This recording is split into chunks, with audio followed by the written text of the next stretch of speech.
All of our productions at GCTV are sponsored in part by Bay State Health, providing the care you and your family need when you need it close to home. Visit them online at baystatehealth.org. Greenfield Savings Bank. Visit them at 400 Main Street in Greenfield. Call them at 774-3191 or go online to greenfieldsavings.com. Greenfield Community College, providing access and excellence in higher education in the Pioneer Valley. Visit them at gcc.mass.edu. The Hammond Family. The Hammond family are longtime supporters of Greenfield Community Television. New Fortune Chinese Restaurant on the Mohawk Trail in Greenfield. Visit them online at newfortunema.com. Call them at 772-0838 and check them out on Facebook.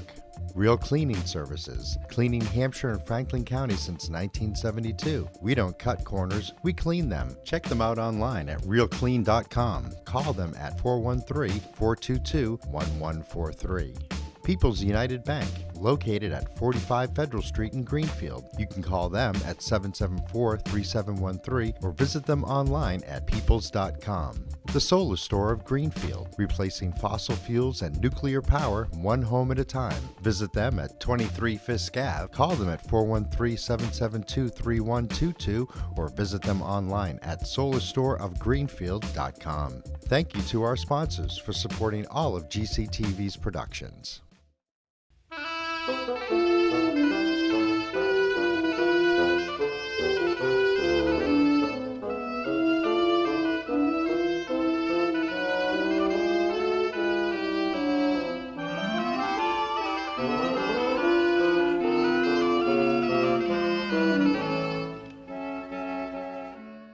I just want to tell you a little bit about the format of this group quickly. So we've been together for 11 years. I don't know if you guys know that. No. Wow. So And with Jeannie before that. and Yeah. some of us with Jeannie before that. So this group we inherited from Jeannie. A couple of years before she died, she was getting rid of her writing groups, and she said to me that maybe I would like to run it. And so here we are. I just also want to say what we do in this group, and this was what we inherited from Jeannie, is we pick together all the poets that we want to read for the year, and we read a poet a month. And we spend the first half of the 3 hours we're together once a month talking about that poet that we've read that month. And then we spend the balance of the time critiquing our own work. It's a wonderful format.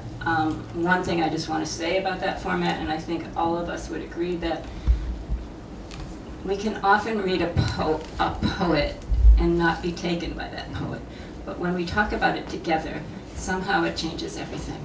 And it's a wonderful format just to have that moment of time in your life to talk about one poet and become more open to it. Two other things I want to say, two other things.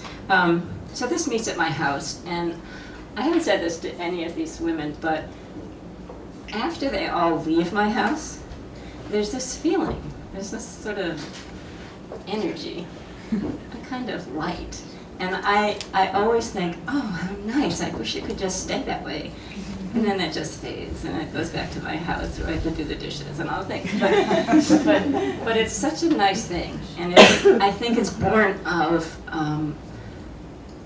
the way we talk about poetry, and the way we, the wonderful poems that come up, and our ability to critique each other. So, last thing, we have what we call a substitute list. And what that means is if one of us can't come, we call a substitute. So if there's anybody here who's interested in that, you can talk to me afterwards. It just means that you might get a call and say, do you want to come? And you can say, no, I'm not. Okay, so we're reading in alphabetical order. Lucky for me, since my name's Pat. So our first poet is Candace Curran.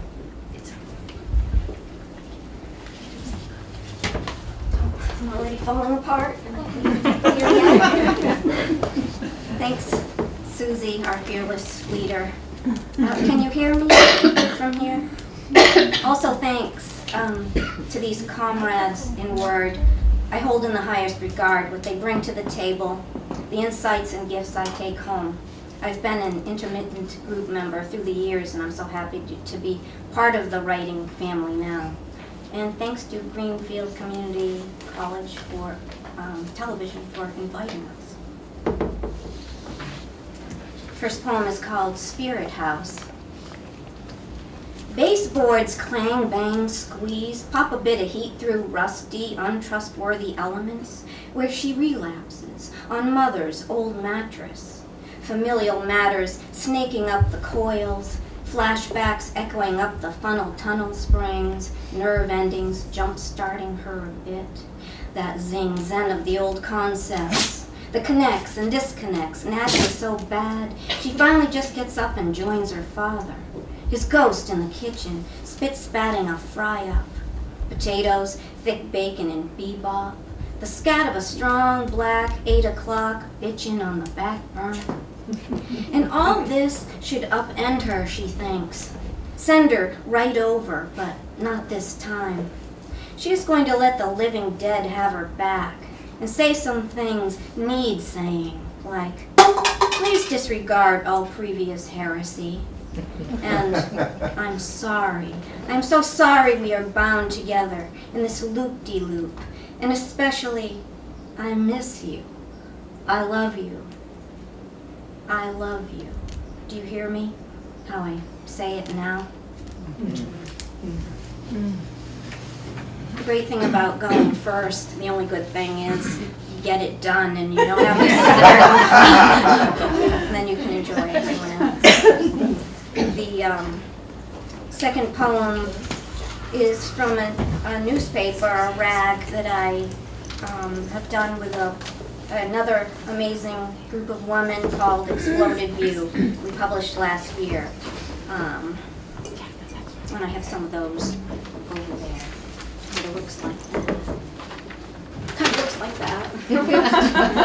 I'm not nervous. Let's see.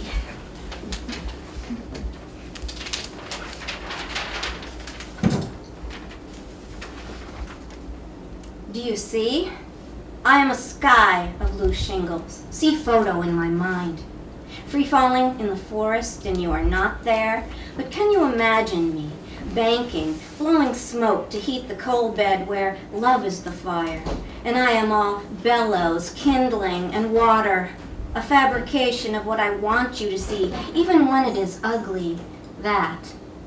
And heart. And aside. Until it just about bursts before given another chance. A mouth to mouth and bow wow vow to do better. Did you even notice how it defies gravity? No. You spoon-feed sheep and weep alone.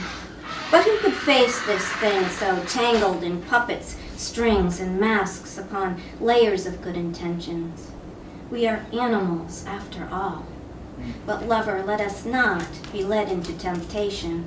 Let us not sink our teeth.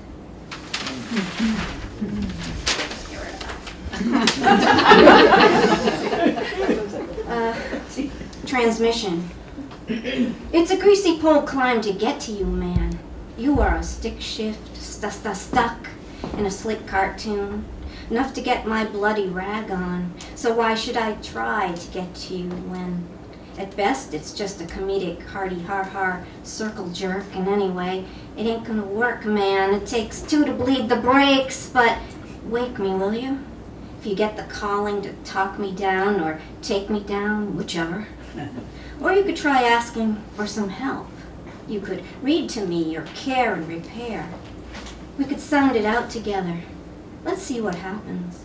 What are you afraid of? What more you got to lose, man, than goodbye? And anyway, couldn't I use a good laugh? Couldn't I use a damn good cry?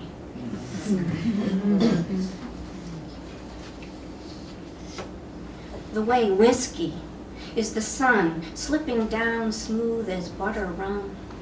The way the sun is a film, the story slowly burning out, narrowing to a pinprick. And you just lie there, The way you just lie there, drinking it up, the hard dark. I'm writing a chapter book where I finished it and I'm trying to send it out to be published, and it's very much like a novella of domestic abuse. A warm place to lie down. Before the sun let go in the autumn's half-light, she could hear the winds scythe, the busy river's blood stutter, could see its vertebrae begin to stiffen. Once she caught the vixen's kittens trained in stillness, turmeric red and gold in the haymow. Once she thought sanctuary was a warm bed you turned to and from. Once she thought sanctuary was a warm bed you turned to and from.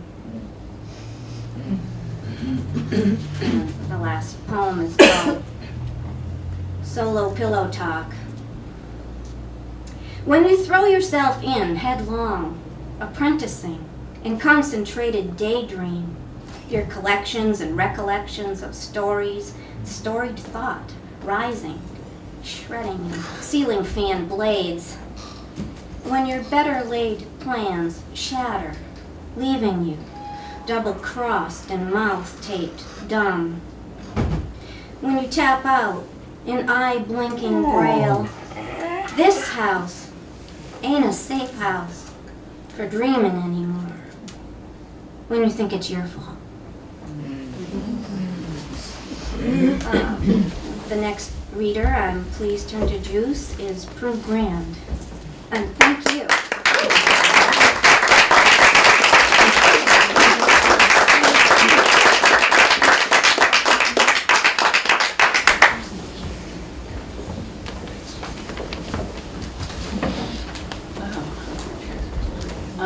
I have 3 poems, one long one and 2 short ones. Mind maze. My mind is tipping over to another plane. I see my mind making one step, another step, then I look up. I realize I have inadvertently taken a pill or a potion like acid. I am altered, listening to my friends as if they were on a different chessboard, each moving according to their assigned pieces: queen, soldier, knight, an ordinary pawn. I, on the other hand, am floating between the players. We inhabit the same world. We don't think the same, nor do we slide from one square to another following our own rules. We all seem quite comfortable with the prescribed movement in our game. There is a slight fatigue having to make decisions as to where I am in myself, where I am going with my body when it gets up and goes outside. It's lightly snowing outside, where I've walked 1,000 times from my friend's house to mine, back and forth, years upon years. I see the outdoors as my mindscape, friendly, beautiful, deeply familiar. Pine trees grow to heaven without resistance. Inside a tree I feel there's a quiet friend who unwittingly stands, grows for stability and loveliness. We are long-term neighbors. We support each other. My mind feels the comfort of decades of commitment and profound appreciation of the land, how it stabilizes my mind. I smile like Mona Lisa. When I go to Greenfield, I pull my mind up by its own bootstraps, pretending the connections of conversation seem significant. I watch the snow out the large window, pretending the connections of conversation seem significant. I watch the snow out the large window. I imagine the earth being penetrable, so the snow might pass through the earth to the other side, becoming a babbling brook. I am not afraid. I am surprised by myself, yet altered, without an anchor or a skilled handle to do my taxes, to keep track of appointments, but with a schedule always in my pocket. I would think eating meals might be sobering, like having money, entering a grocery store, handling their products, making sure I have money they want, trying not to forget how to have some food for supper. Even if I can sense that, I may have forgotten if I left the bag in the car, or living room, or in the refrigerator. It doesn't feel like an adventure, but going through a maze with rocks in my pocket and a wild spirit that needs retraining.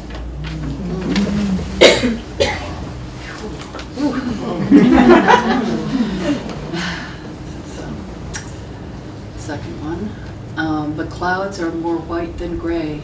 The women are more pink than gray. The gray dog is whiter than years ago. The color of reality isn't. My reality is with faded colors. The colors are fading and fading. The winter has come into my house. Memories of the interior of my house are collected in the walls. Red living room walls? What was I thinking? I would be young forever? The living room walls hold decades of fading life I've loved and suffered. I am forced more into the present. The present is grasping at the short-term future, except in my fading brain. I am writing with love all around me. I am letting go into the cells of the present. This is the last one. There is no time but the present. Well, we really are dreaming. The present is full and lovely. It overflows to nowhere, no time. The present is empty form. Can my mind collapse and infinitely expand? Maybe there are parallel universes, magic twins, not one, not true, and forever married. The mind is so important to get under, to play hide and seek with, a journey without a known guide or map, an experience so personal everyone would understand in all, yet trust in where to go, how to get nowhere, and stand in the middle of nothingness for the sake of disappearing openly without being gripped with fear and grasping, a hummingbird reality, a firefly expression, a dead bear in the woods, a grandchild's tight embrace, all coming together without form or time, because.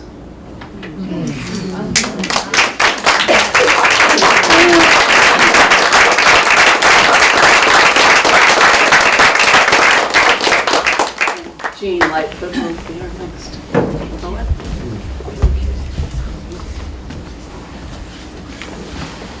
Hi, everybody. This is an awesome group of women and poets, and I'm really grateful to be part of it. So the first two poems that I read are from a book that I self-published in 2016. None of the poems in this book have titles, so I'm just going to have to read the poems without titles. Today, I cannot remember that I am a wife. I cannot remember that I am a mother or a sister or a friend.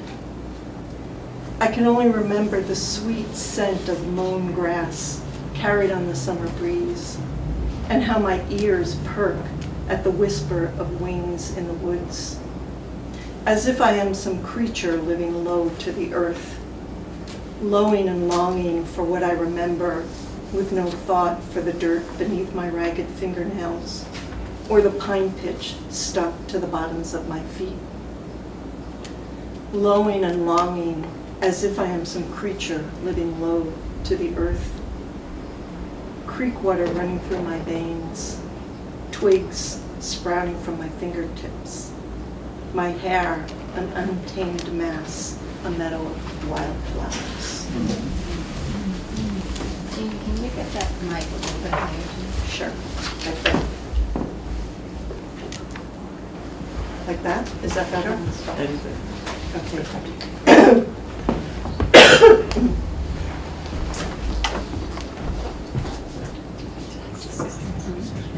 Non-poetic tech support. I don't want to be too loud, though. Just step back. We'll tell you if you're too loud. Yeah, we will. Be fierce. This second poem is about a tree that I often go to visit in the woods behind our home. She called me from my stone by the edge of the brook. "Come, dear," she said. "Come see me."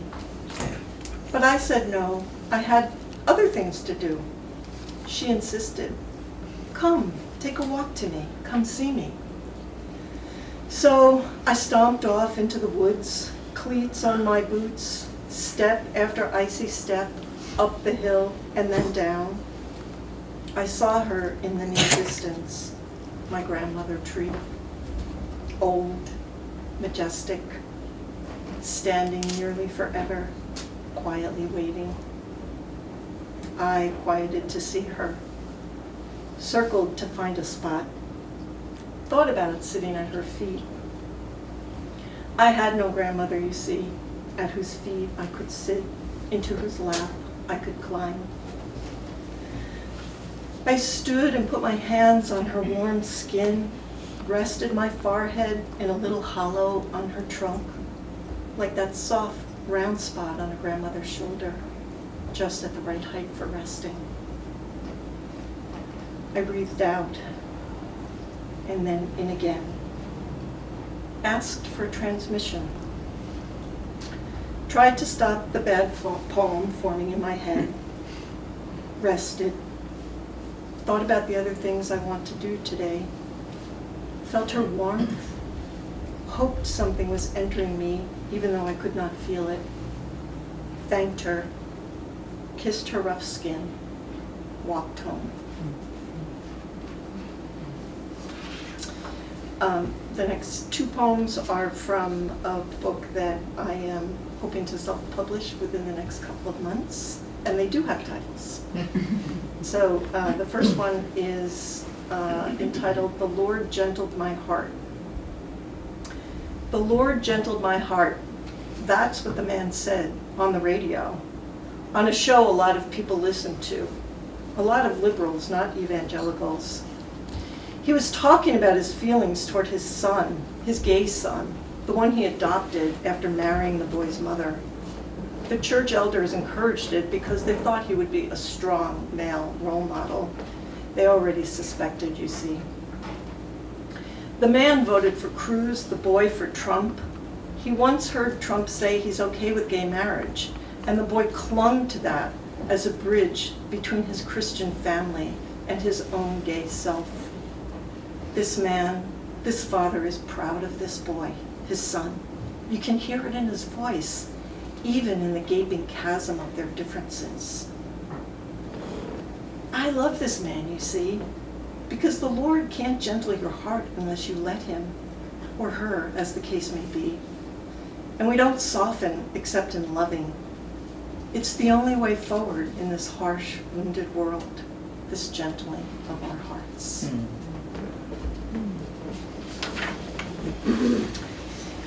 The next one, the next poem was written in response to a beautiful story that Anne Yeomans wrote about her granddaughter and a journey into the woods behind their house, their home. It's called Down to the Shallow River's Edge. She took that girl child, the grandmother did, scooped her up, shoeless. My girl child runs shoeless too. And carried her in the midday heat through meadows of tall grass and wildflowers, this wildflower of her heart, heavy in her oldening arms. She carried her to the edge of woods, crossing over a stone wall, a threshold into that dark place, slippery and steep, where spirit resides and soul, oh how soul comes alive. She carried her girl child down and down, holding the rope, delivering her finally to the shallow river's edge, her bare feet on wet earth, river child in cool water, climbing rocks, grasping in a moment the meaning of this place, the mystery of this moment, that now carries grandmother on the wake of spirit, downstream over rocks, through cool water and woods, until time quietly ceases. And then they climb again, uphill this time. Girl child, barely reaching to hold that rope in her own hand now, through stone wall and tall meadow grass, returning, renewed, hand in hand and barefoot. And one last short one, titled, It Didn't Happen in a Garden. The way I heard it told, God took a rib from Adam and created Eve. Now, when we lie in bed at night and the bones of your ribs press up against the bones of mine, I think about the stories we've been told, how they only tell the half of it. I think about how it wasn't one moment or one rib, and that it didn't happen in a garden. I think about how we make each other.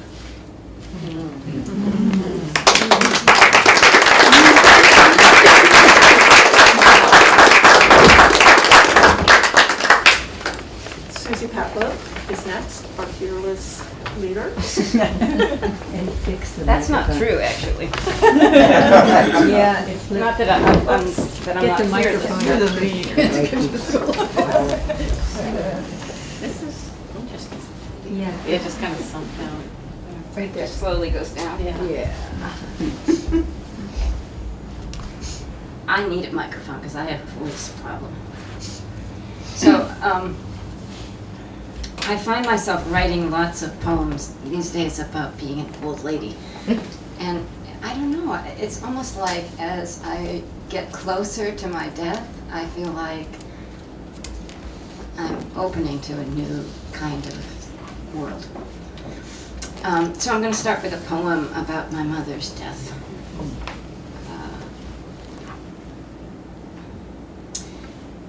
My mother was a very good sailor in the 20s or 30s, 20s, in the 1920s, and she knew my father then when they were children, but my father was not such a good sailor.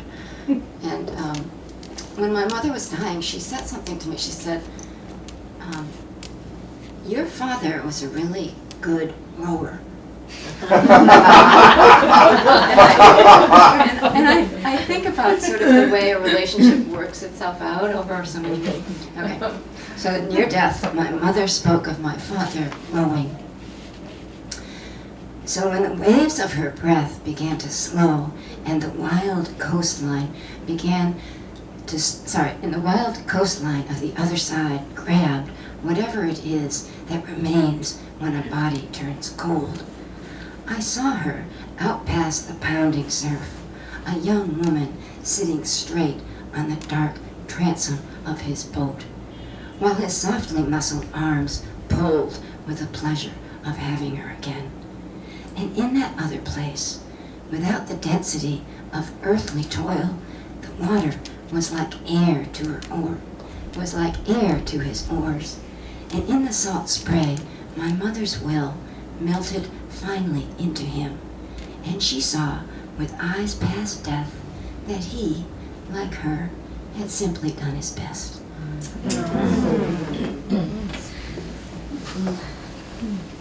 So the next poem, the epigraph is In Conversation with Rilke and Ocean Vuong. And if you don't know who Ocean Vuong is, I just recommend you're finding out, because he's a young American, a Vietnamese American poet, and he's now teaching at UMass. He just won the T.S. Eliot Award, and he's an incredible person. So he's here around. If you see him, I totally recommend going to him. So anyway, Rilke many years ago wrote a poem about, it's called The Archaic Torso of Apollo, and it's about how life lives within a statue even though it has no arms, just the torso, but the life was there. And in that poem he says, you must change your life. So you have that kind of. And so Ocean Vuong's poem is sort of a riff off of that, even though he's very young, but trying to deal with the difficulties of his life. So this is my poem that is a kind of riff off both of them. It's called Suppose You Do Change Your Life. What if getting old is traveling backward, regaining your first eyes, your sense of blood and bone no longer bound by wound? You might awake without your skin, all your senses filled by sleep. Whatever you are is loss.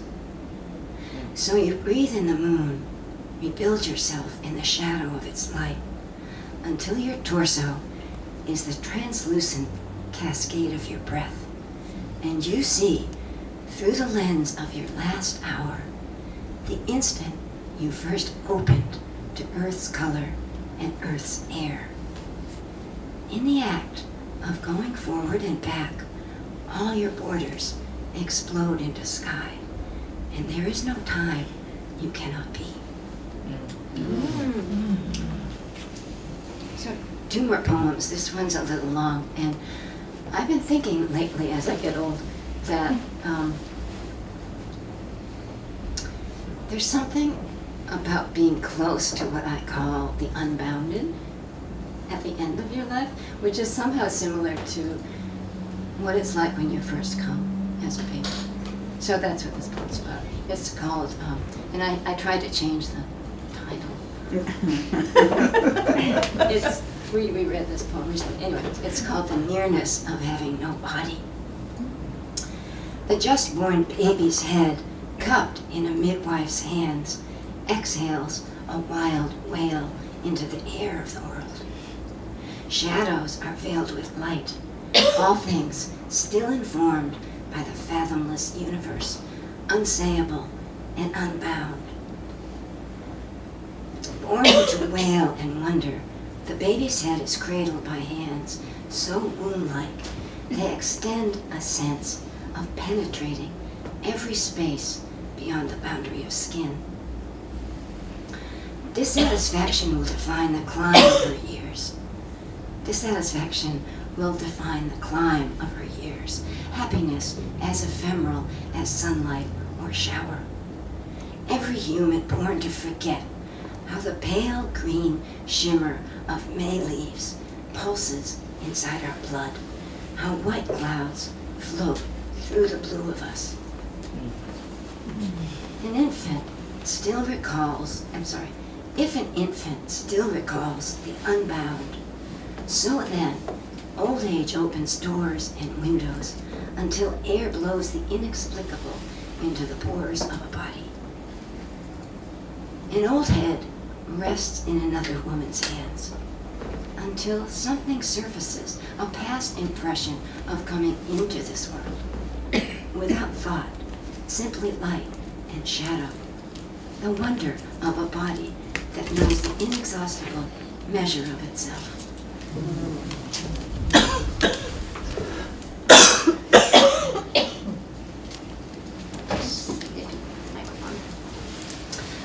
So the last poem is, I was trying to think about if the arc of a life had a voice that could talk. So this poem is in the voice of that arc, if you can go there with me. It's called A Path Speaks. And so remember that if I say I'm referring to the path. A path speaks. I come before you as her highway. She once thought of me as endless, passing through lit orchards and tunnels of despair, making me up as she went. Her clock bent me to her plans. She carved her hopes on the back of my asphalt, traveling like a demon angel. I spoke to her in miles. Her wheels clung to my broken lines. At one point, girl dreams caught fire. Trees bowed down to us. I melted, loose and trackless into sky, spacious in my own way. What was firm about the earth kept on beating. A warm wind passed right through us.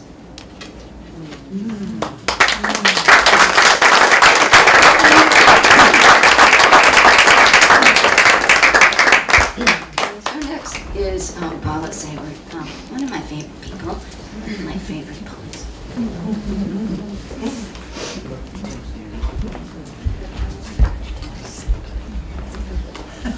I was sick a lot of April, so I hope I don't cough through the poem.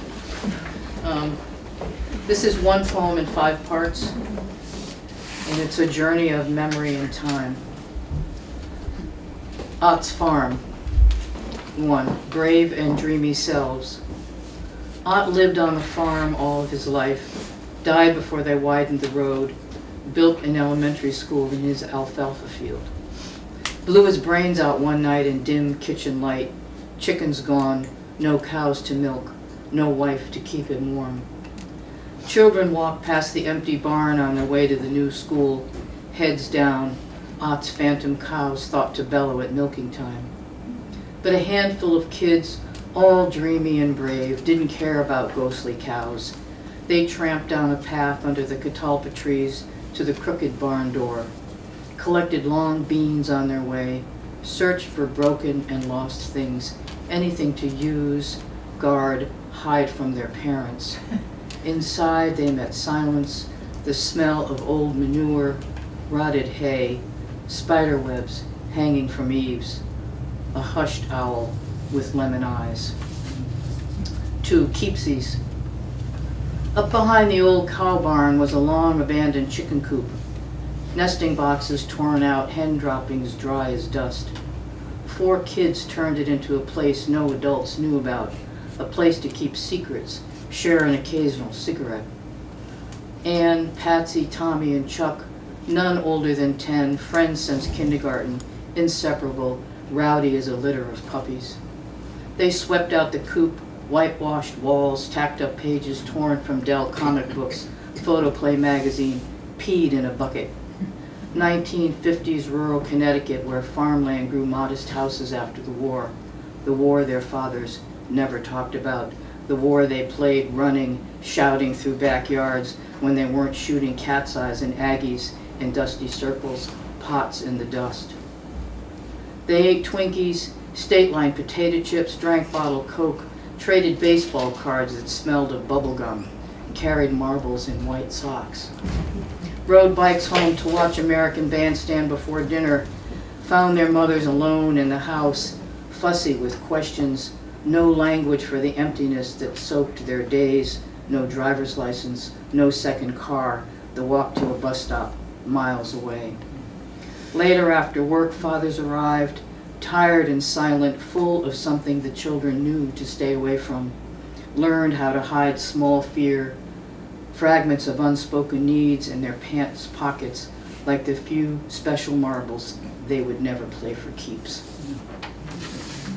3, long dark and falling light.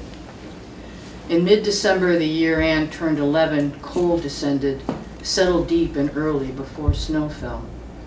The wide, shallow pond across from Ott's deserted farmhouse froze a cloudy white, while the bordering swamp with reeds and tufts of grass froze clear like the bubble glass in the windows of the old house. The gang of 4, along with other kids, came to his pond after school, knock a puck around, make small fires to warm frozen fingers, cold toes. Sometimes they had hot dogs, marshmallows smuggled from home. One afternoon, Ann skated off alone to the swamp, away from play and shouts so she could think, see where painted turtles rested, nestled in mud and leaves, not breathing, hearts barely beating. Mystery lingered long in her mind. Why didn't they die under all that cold ice? Did they dream during their dark winter sleep? Crows cawed, sharp and raspy from trees at the edge of the wood. The sky lost its color. Dull December light dwindled towards solstice. The air sharpened. Christmas music played on the radio, songs of joy and peace, songs written during her father's war before she was born. She thought about war and turtles and who God was.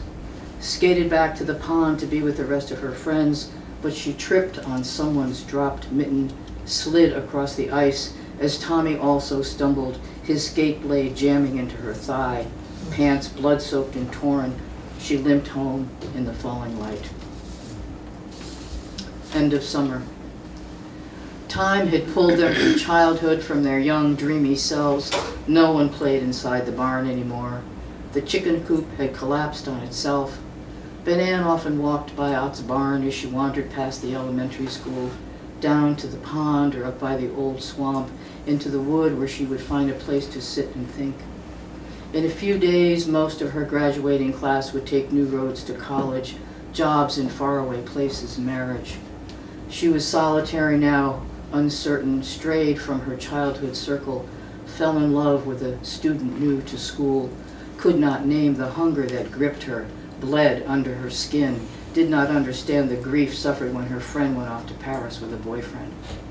Anne spoke to no one of her fears, her anguish, The sadness she began to wear like a rough blue cloak.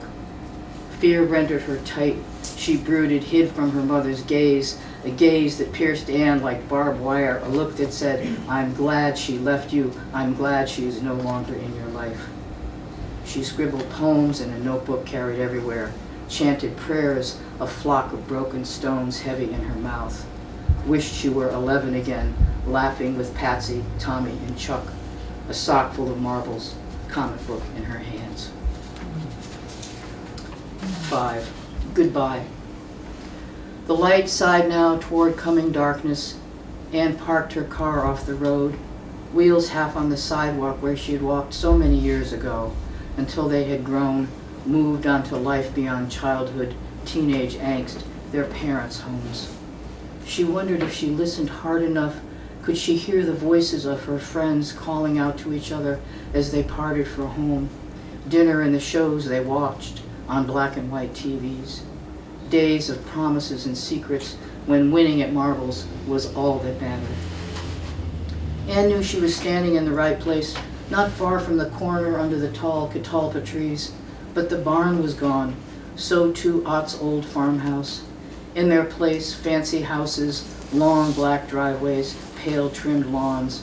Across the road, the swamp had been filled in, the shallow pond smaller than she remembered, now in someone's backyard. She shivered in the November dusk, found dried heart-shaped catalpa leaves and long beans on the sidewalk. Anne breathed their names, Patsy, Tommy, Chuck. Saw their cheeks flushed with cold, eyes bright and wide as they discovered some new treasure in the corners of the barn, astonished as an owl looked down on them from ceiling rafters. So many years gone, so many miles traveled, books written. She had been married to a woman for years now, lived far away. Chuck was dead at 30 from AIDS, Tommy missing in Vietnam. Patsy disappeared into time. What good is it to remember, she wondered aloud, pulling her collar up against a blue slip of wind. For a moment, she heard their laughter, the low bawl of Utz's cows at milking time, all whispering in her ears now, memory and dreams gathering in what remained of the light.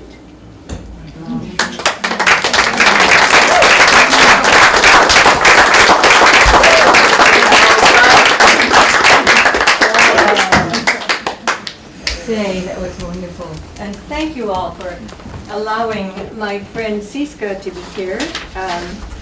She's a friend of this place, and so She's a dog. Thanks. I know, it's an incredible dripping microphone. I don't know. I love to start with this poem, and you'll know immediately why. It's from a book I wrote a while ago.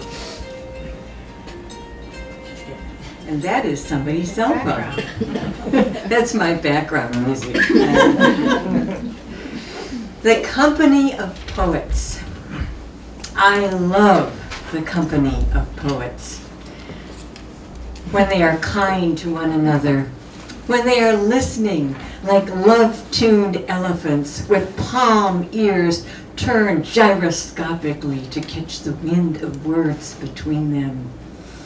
Wakened eyes glinting in the light of words between them. Pens at ready, folded in their trunks. We have such fun, and one of the things I love is that this group of women can spend a half an hour or 45 minutes talking about where a period should go or not. Pulse, Orlando. Man walks into a bar, as old jokes go, and pulls, not story, not bottle, but 2 guns, and starts to shoot the dancing children down. When did the music stop? When did the cowering DJs cease to pump their pounding sounds into the screams of dying down? When will this arterial pulse stop bleeding in my mind?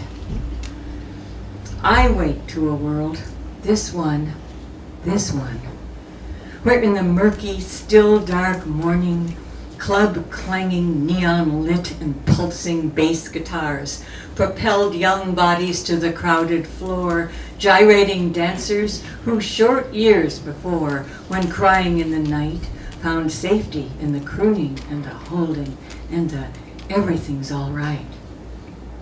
"Please, Mama, help me now," texted the teen behind the bathroom door, hearing the shooter stalk the nightclub floor.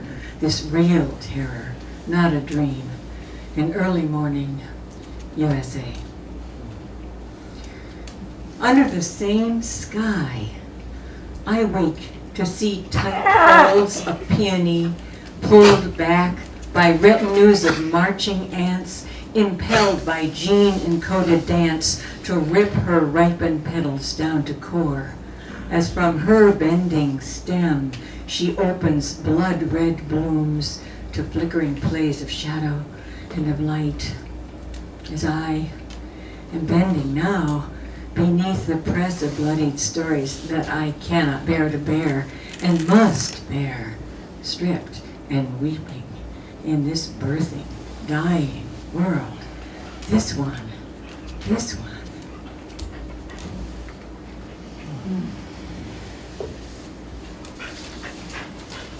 This poem is part of a poem series that I've been writing for years called How Does Persephone Come Home? And it's the story of incest in the mother's voice. What is true is everything. To my daughter on her 47th birthday. I have been studying myth in you a very long time, since his hand went to you where and when it should not have gone. And then your hand pushed me away and also pulled me back to you again and again. You are still very small sometimes. And now you're getting older, and I am getting older, and I, too, sometimes am very small. Yet here is what I know. Truth is a verb, and what is true is everything. There is no choosing of this version or that one as rightest or the best. The truth is emerging, always. Grasp, and it's already moving on. This story of the girl thieved from her mother's meadowland repeats in daily, everywhere. The landscape changes as the landscapes do. The players have their costumes, scripts, and litanies of rights and wrongs in which they dance, trip, stumble, fall, and sometimes rise again. But I can tell you this, the blood is all the same. The flow of suffering at the level of the blood, the same. And girl, my wounded, stolen girl, we have to change it now. This dark communion across time. All mothers and their girls, not in some other where, but now, in here, this time, our time. You are a mother now, with daughter beaded on our family string.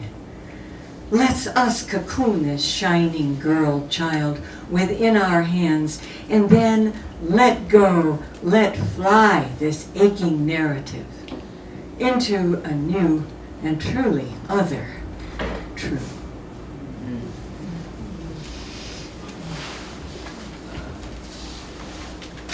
The woman who boils bones for Beverly the boiler. In her updated kitchen, out of a shiny pot meant for soups and pasta, hairy legs of deer are sprawling out in jagged polyphony like spikes of antlers, wrong end-upped, crowned florets of hoof, dark, delicate horns, playing the heated air like xylophones, cacophonous in dissonance of difference. Who has ever seen a thing like this? or even imagined it, especially on immaculate formica among the stainless steel spoons. Where are the bodies to which these fur-slick bones belong? Awkwardly folded into the pot, ghosting memories of tensile tendons sizzling to steam, those purple muscles plump with blood, fused with aliveness that leapt thickets over streams, wide-eyed, alert, pausing to forage at some grassy verge, then leaping away into this monstrous incongruity. What's happening here? Where there should be stalks of rhubarb, celery, ears of corn. Our mothers would not have done this on their white enameled stoves. We see the fire and hear the hiss and bubble in the pot. Is this the cauldron Macbeths Witch's screed, or Baba Yaga, Witch of West? Who eats or sips or savors wildness boiled to bone? And why? She answers, gray hair and bun, waist aproned like an ordinary cook, tending and stirring this non-ordinary brew. The fur is soft, she says. There's something sleek and satisfying about these disembodied limbs, something that calls for keeping. And she strokes them as she stuffs them in the pot and says she loves the present tense of them, as much as memories that they hold of leaping. Call her an artist, she who boils these bones. She weaves between the worlds, birthing a beauty that she finds beneath decay. And who's to say how each of us prepares for our own last act of play, where in some future iron pot we boil up or down our own next way. And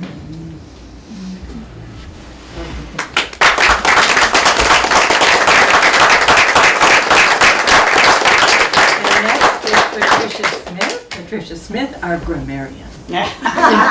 Punctuation knots. It's more like a you gotta know how to do it right before you can do it wrong.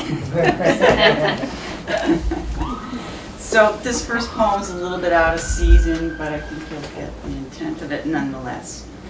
Valentine's leftovers. Brown-edged lilies that never opened. Scentless rosebuds drooping. But who knew tulips were so interesting once the petals fall off? Sleeping in the middle. This is kind of part of a series of sleeping poems. It's weird how things develop over the years. You don't even realize you're doing it.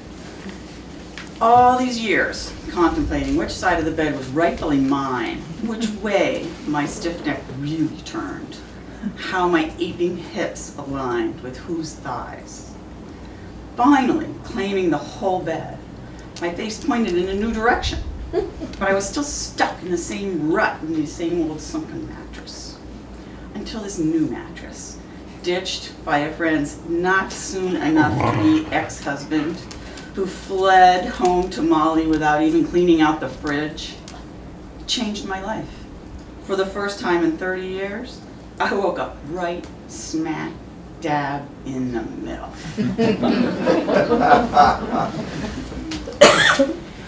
As you have seen, this wonderful group of ladies are all of a certain age, and we have many of us reached that wonderful point in life where we are grandmothers. If you're not there yet, we can only hope you get there soon. And if you are, I'm very happy to be part of your tribe now too. And of course, as in all human relationships, it brings the greatest joy and some complications. So these next couple poems are about my lovely granddaughter. Things you love now. The cobalt and white grid on the stained glass ceiling lamp in the kitchen, I'm sorry. Chickens. The piano you pound on like a stride player, setting the rhythm. The stuffed gray bunny with the pink nose, who fits perfectly in your little chair. My heart beating in time with the pulse on your tiny head resting on my chest. Freeze frame. In the image at the end of the last video I took before she left, she's laughing as the swing reaches the high point in its arc towards me, just in that moment before she will begin to fall away. Out the window in the flower barrel where we planted pansies, I can barely see her little blue hand rake and the tiny green trowel she used, now buried in a thick casing of ice.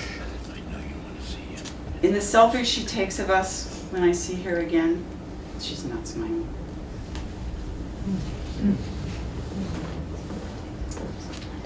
And this last poem is one about, it mentions GPS. I think one of the problems with GPS and all the instructions that we get now is that we rarely take a wrong turn anymore. And there's so many wonderful things to be found when you take wrong turns. Good news is, user error still introduces that. So this is a true story about a trip that my sister and I took recently. Misdirection. Following the disembodied voice giving GPS instructions to the wrong mountain road, we took a sharp turn around a corner to find a wooden door in the yard, perched atop several granite steps, gray and weathered, standing alone. No fence, no wall, no hedge, just a door. Does it open, we wondered? Or must you go around it to get everywhere? And I'll be followed by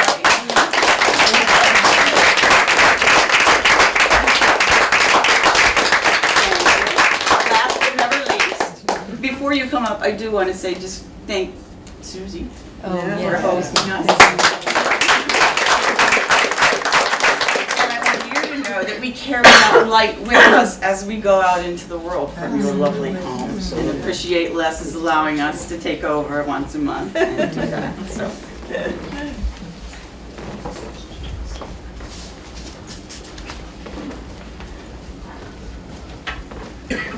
I've been watching everyone deal with this microphone. How does it sound? Okay? Yeah? So just stay there. Grandmother Report is the little girl I carried that was in Jean's poem, is graduating from 8th grade this week. That happens. That should be another poem, but it isn't yet.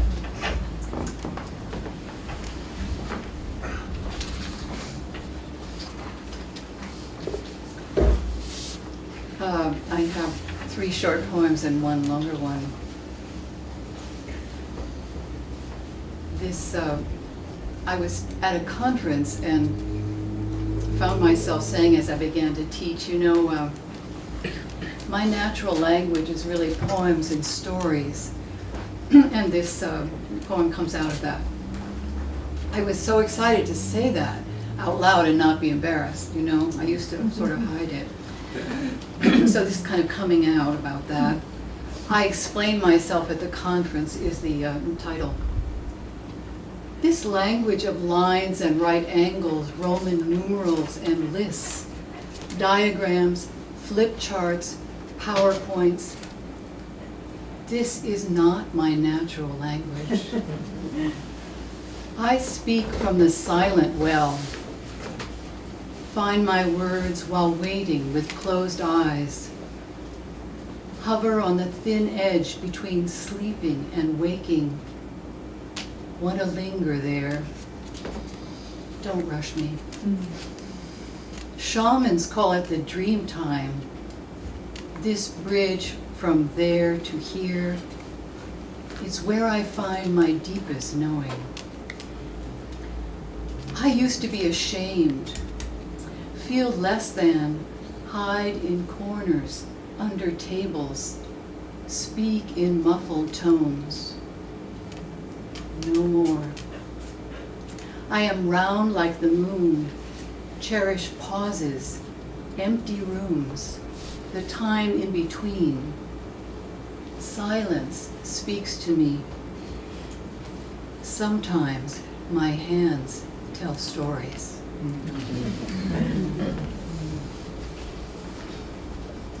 This next one is called Where the Deer Slept.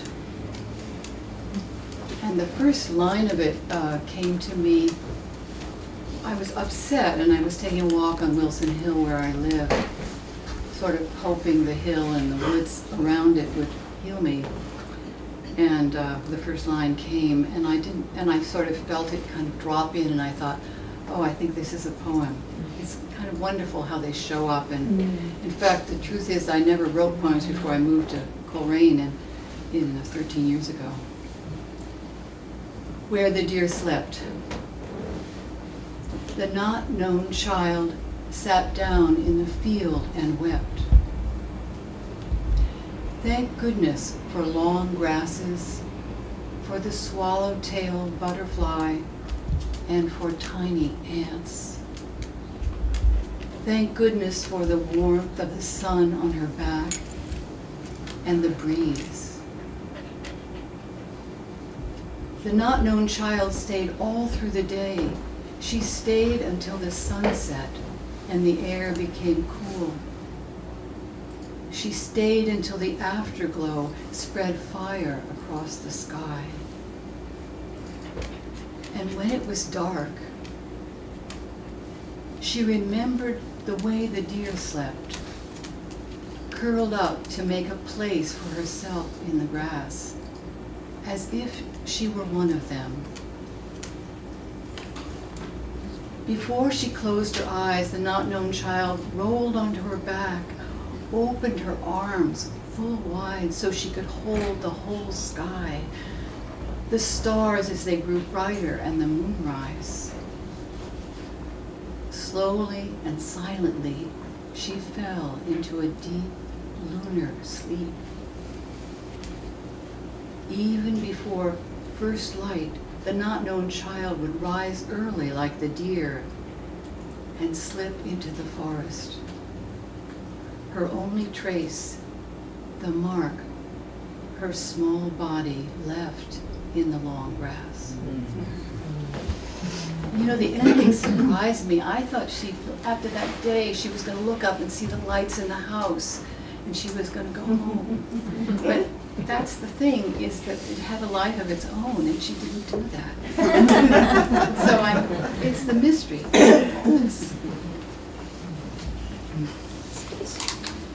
This is in response to the shooting in Santa Fe. I had kind of not let myself open to it. It was just like, no, it's too much. And then I was driving and I heard a piece on the radio about one of the children who died, young people who died. And suddenly it became a specific event, not some other shooting. It's called When Will This End? She was Pakistani. Sabika was her name. 17 years old, exchange student, Santa Fe, Texas. Sabika had a dream for peace. She wanted to teach others that hers was not a violent religion. Her parents thought America was safe. They let her go. Today, her coffin arrived back in Karachi. Dozens of family and friends reciting the Quran met her plane in the early dawn. Later that day, they buried her, covered her grave with rose petals. I heard it on the radio as I drove to town this morning. Sabika, Sabika, Sabika. And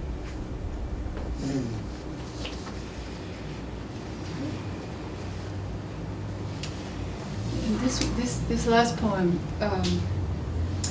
has a little story, and there's has several stories actually, but the most recent story is that an hour ago I decided I would not read this. But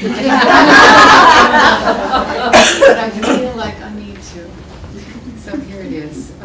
The story of how it came is that several of us were in a workshop at Rowe with a wonderful poet named Carolyn Forche. And she was a great writing teacher, and one of her exercises was to have us choose some of our favorite words and then select 5 out of that list. And it turns out that day that my favorite words were cup, table, bowl, soup, spoon.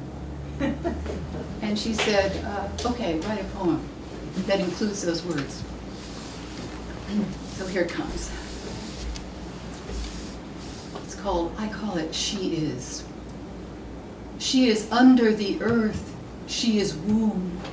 Deep in the dark, she is stirring, No more war, she cries. Take care of the children, she cries. Now she cries again. Not just yours and mine, all the children, everyone. Again she speaks. I brought you this life. I carried this life in my body to you, to hold and behold, to tender and to feed, to grow green. Not to die young, not to be maimed or killed or tortured. I brought you this life. I carried it to you in my dark place. I was a home for this being. It was my gift to you. I was a house for this being. For 9 whole months, I was a house for this being. I swelled as it grew. I housed this being in my body. In my body, I housed this being. I fed this being from my body. From my body, I fed this being. Here she is. Here he is. They are here. Look. Let yourself see them. Make them welcome. Let them grow tall. Let them sing. Let them grow tall. Let them grow green.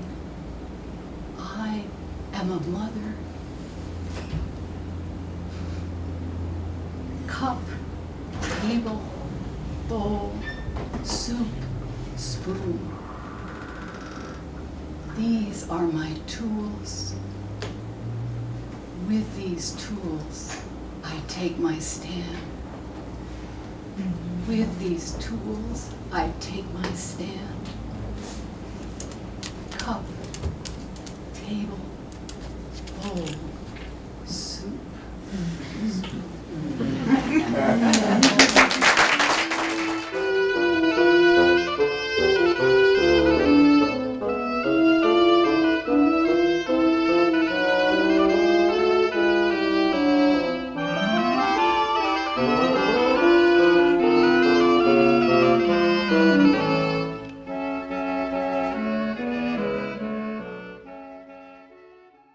All of our productions at GCTV are sponsored in part by Bay State Health, providing the care you and your family need when you need it close to home. Visit them online at baystatehealth.org.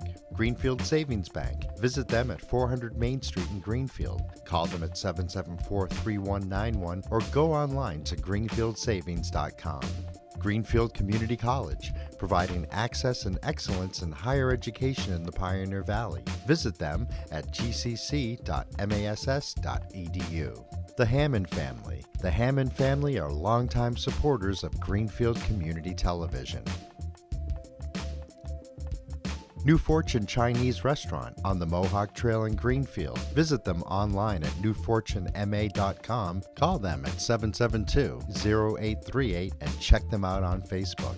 Real Cleaning Services, cleaning Hampshire and Franklin County since 1972. We don't cut corners, we clean them. Check them out online at realclean.com. Call them at 413-422-1143. People's United Bank, located at 45 Federal Street in Greenfield. You can call them at 774-3713 or visit them online at peoples.com. The Solar Store of Greenfield, replacing fossil fuels and nuclear power one home at a time. Visit them at 23 Fisk Ave. Call them at 413-772-3122 or visit them online at solarstoreofgreenfield.com. Thank you to our sponsors for supporting all of GCTV's productions.